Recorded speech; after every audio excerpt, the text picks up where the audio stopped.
so this is your Fredo from the Study Life. So we have started the chapter number 28, Saving the Environment. So today we are going to start from the second page, half page. We are going to start from the next topic, that is global warming. In this paragraph we will learn about what it is global warming. The Earth's atmosphere contains gases such as carbon dioxide, methane, ozone, water vapor and nitrous oxide in trace amounts. जो अर्थ का जो atmosphere है उसमें बहुत सारी अलग अलग gases होती है, जैसे carbon dioxide, methane, ozone, water vapour, nitrous oxide, और ये सभी जो गैसेज होते हैं एकदम बहुत कम मात्रा में होती है. They are known as greenhouse gases. इन सभी गैसेस को ग्रीन हाउस गैसेस कहते हैं. They help regulate the Earth's temperature by trapping heat within the atmosphere. Means ये हीट लेते हैं और फिर बाद में ये पहले हीट को ट्रैप्स करते हैं, फिर बाद में अर्थ के एटमॉस्फेयर में हीट को छोड़ देते हैं. They also shield the earth from the harmful ultraviolet rays of the sun.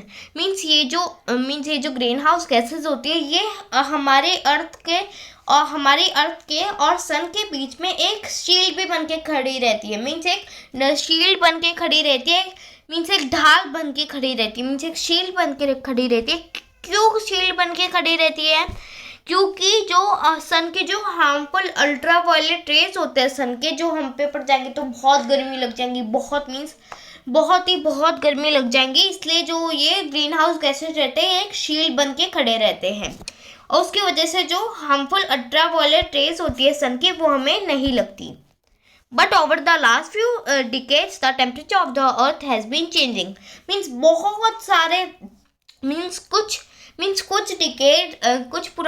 कुछ डिकेड से जो टेम्परेचर है, जो अर्थ का जो टेम्परेचर है वो चेंज होता जा रहा है, वो चेंज हो रहा है बार बार.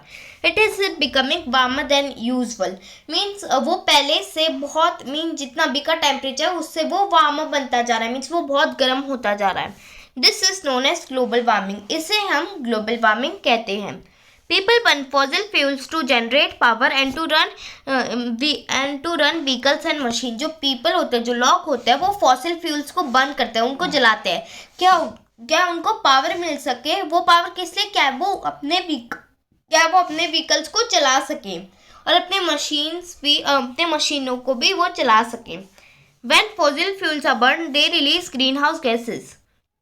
मीन्स जब ये फॉसिल फ्यूल्स बर्न होते हैं तब जो ग्रीन हाउस गैसेज होती है इन फॉसिल से अब बाहर आती है. मीन्स ग्रीन हाउस गैसेज जो होती है इन फॉसिल फ्यूल से जब ये बर्न होते हैं मीन्स जब ये जलते हैं तो फिर जो ग्रीन हाउस गैसेज होती है वो रिलीज होती है, वो बनती है.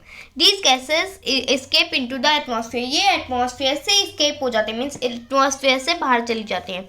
Over the past 2 centuries, human activities have been releasing more and more greenhouse gases into the atmosphere. Means पहले की जो 2 सेंचुरीज थी. सेंचुरीज क्या होता है? Means 1 centuries means 100 years. Means 2 centuries मतलब क्या होगा? 200 ईयर्स. पहले के जो 200 ईयर्स थे उसमें जो लोग थे वो बहुत ज़्यादा ग्रीन हाउस गैसेस उनसे जो है वो बहुत ज़्यादा ग्रीन हाउस गैसेस को रिलीज कर रहे थे. मीन्स बन रही थी बहुत ज़्यादा ग्रीन हाउस गैसेस एटमॉस्फेयर में. The levels of methane and nitrous oxide in the air have Ryzen because of extensive farming practices. जो मीथेन और नाइट्रस ऑक्साइड है एयर में, ये सभी जो गैसेस है इनका जो लेवल है इनकी जितनी मात्रा है वो बढ़ती जा रही है. क्यों बढ़ती जा रही है? क्योंकि फार्मिंग के प्रैक्टिसेस के लिए. क्योंकि फार्मिंग में हम लोग फर्टिलाइजर्स, पेस्टिसाइड, इंसेक्टिसाइड ये सब हम लोग चीज़ें यूज़ करते हैं, उनकी वजह से जो ये मीथेन और जो नाइट्रस ऑक्साइड है वो रिलीज़ होती है. इसलिए जो इनकी जो मात्रा है मीथेन और नाइट्रस ऑक्साइड की बढ़ती जा रही है. Some industries release gases such as chlorofluorocarbons. Means कुछ इंडस्ट्री जो होती है वो कुछ गैसेस को रिलीज करती है, कुछ गैसेस को रिलीज करती है. और कैसे गैसेस? मीन्स इधर एग्जाम्पल में बताया गया कि वो क्लोरोफ्लोरोकार्बन जैसी गैसेस को रिलीज करते हैं और उसका शॉर्ट फॉर्म इधर दिया गया है CFCS. This harm the ozone layer in the atmosphere. ये जो गैसेज होते हैं ये ओजोन लेयर को हार्म पहुंचाती है, मीन चोट पहुंचाती है। एटमॉस्फेयर के जो ओजोन लेयर उसको चोट पहुंचाती है। With more green house gases in the air the earth is becoming warmer. जितनी ज़्यादा ग्रीन हाउस गैसेज होंगी एयर में उतनी ज़्यादा जो हमारी जो धरती होंगी, जो अर्थ होंगी, वो मीन्स वो वार्मर बनती जाएंगी, मीन्स वो गर्म बढ़ती जाएंगी। If the earth keeps on getting warmer and warmer, some plants and animals may eventually become extinct forever. Means जो अर्थ है वो वार्मर बनती जाएंगी, मीन्स वो गर्म ही गर्म होती जाएंगी, तो फिर जो कुछ प्लांट्स होंगे और जो कुछ एनिमल्स होंगे वो मीन्स वो एक्सटेंट हो जाएंगे हमेशा के लिए। There can be several outcomes of global warming. जो ग्लोबल वार्मिंग है उसके बहुत सारे मीन्स बताया गया कि ग्लोबल वार्मिंग से क्या क्या होगा। ग्लोबल वार्मिंग होगा तो क्या क्या हो सकता है इस अर्थ पे। फर्स्ट पॉइंट है सम हीट टॉलरेंट स्पीशीज में इवॉल्व। मीन जो अलग अलग हीट की जो स्पीशीज है वो बन सकती है, मीन्स वो पैदा हो सकती है। नेक्स्ट है कूलर प्लेसेस में become hot and dry. Mean जो बहुत ठंडी वाली प्लेसेस है वो गर्म बन सकती है और वो एकदम सूखी सूखी भी बन सकती है, dry. Now third point is lakes and rivers may shrink, new coastlines may form and coastal cities may get flooded. Mean जब लेक्स और रिवर्स जो होंगे वो लेक्स और रिवर्स का जो वाटर होगा वो बहुत श्रिंक होता रहेगा, मीन्स वो बहुत कम होता रहेगा। और जो कोस्ट लाइन्स होंगे वो जो नए नए कोस्ट लाइन्स होंगे वो बनेंगे और जो कोस्टल सिटीज़ होंगे वो फ्लूडेड होते जाएंगे, मीन्स वो उधर बाढ़ आ जाएंगे और वो फ्लूडेड हो जाएंगे मीन्स बाढ़ आ जाएंगी कोस्टल सिटीज़ की जगह पर। Now fourth point is forest will disappear. जो फॉरेस्ट होंगे वो गायब हो जाएंगे। Now fifth point is hurricanes, tsunamis and tidal waves could become more frequent and more intense. Mean जो hurricanes, tsunamis और जो tidal waves है, जब जो डिजास्टर है ये बहुत ही तेज आने लगे, मीन्स ये बहुत इनकी जो स्पीड लेवल होगा और इनकी जो ताकत होंगी वो भी बहुत बढ़ जाएंगी। Now there is one diagram. So now I will explain the diagram. So what it is in diagram? First here is increase in pollution. में जितने ज़्यादा लोग बढ़ेंगे उतना ज़्यादा जो CO2 होगा, जो कार्बन डाइऑक्साइड होगा वो छोड़ेगा, मीन जितना जो कार्बन डाइऑक्साइड होगा वो बढ़ता जाएगा। अभी उधर नेक्स्ट है, और जितने ज़्यादा लोग बढ़ेंगे उतना ज़्यादा जो फूड होगा, फूड मीन्स लोग बढ़ेंगे तो उनको फूड भी तो चाहिए जीने के लिए, तो फिर उतनी ज़्यादा जो फूड की जो डिमांड होंगी वो बढ़ती जाएंगी। और फूड की डिमांड होंगी तो फूड के लिए क्या होगा, फूड हम लोग कैसे बनाते हैं, हम लोग फार्मिंग करके हम लोग बनाते हैं ना फूड को हम लोग बनाएंगे। जब फूड बनाएंगे तो फिर हमें फूड के लिए हमें कोई एक लैंड चाहिए रहेगा, और लैंड कैसे मिलेगा, हमें फॉरेस्ट को काट के हमें लैंड मिलेगा। और जैसे जो फूड होगा मीन्स जितना ज़्यादा फूड होगा उतना ज़्यादा मैन्योर होगा और उतना ज़्यादा मीथेन होगा। और जितना ज़्यादा फूड होगा उतना ज़्यादा जो ट्रांसपोर्ट होगा, मीन्स फूड को भेजना भी तो पड़ेगा ना, ट्रांसपोर्ट के लिए तो चाहिए ना फूड को उधर से इधर भेजना, तो फिर उतना ज़्यादा ट्रांसपोर्ट होगा। और जितना ज़्यादा ट्रांसपोर्ट होगा, ट्रांसपोर्ट से पॉल्यूटेंट्स पैदा होते हैं, मीन्स जो गंदगी होती है, मीन्स जो धुआं वगैरह उठता है उसे हम पॉल्यूटेंट्स कहते हैं। जितना ज़्यादा ट्रांसपोर्ट होगा उतने ज़्यादा पॉल्यूटेंट्स अर्थ पे पड़ेंगे। और ट्रांसपोर्ट ज़्यादा होगा तो फिर increase use of fossil fuels, जो फॉसिल फ्यूल्स है उनकी जो डिमांड होंगी वो बढ़ती जाएंगी, मीन्स वो बहुत मीन्स उनकी जो फॉसिल फ्यूल्स है उनकी डिमांड बनती जाएंगी। कैसे बढ़ती जाएंगी, क्योंकि व्हीकल्स को पेट्रोल वगैरह डीजल वगैरह ये सब तो चाहिए, तो फिर वो पेट्रोल पंप से ही लेंगे। इससे डिप्लेशन ऑफ रिसोर्सेज, इससे जो रिसोर्सेज होंगे वो कम होते जाएंगे।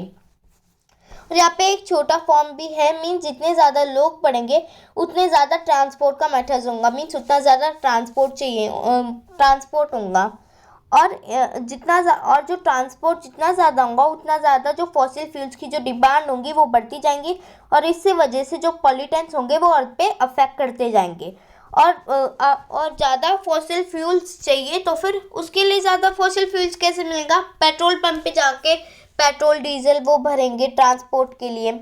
इसलिए पूरी बेस्ड है इस पे, मीन्स इंक्रीज इन पॉपुलेशन पे पूरी जो टेबल्स है वो बेस्ड है। Now next one is However, there are ways to save our planet from overheating. Means कुछ ways भी है जिससे हम लोग अपने planet को बचा सकते हैं गर्म होने से.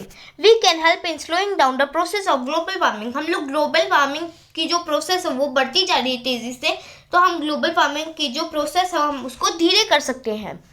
Some of the things that could prove effective in the long run are, कुछ जो थिंग्स कुछ इधर पॉइंट्स बताए गए हैं कि जिससे हम लोग ग्लोबल वार्मिंग की जो चीज़ें हैं उन ग्लोबल वार्मिंग की जो स्पीड है हम उसको स्लो कर सकते हैं. So first point is traveling, walking, riding a bicycle or taking the bus instead of traveling in a car.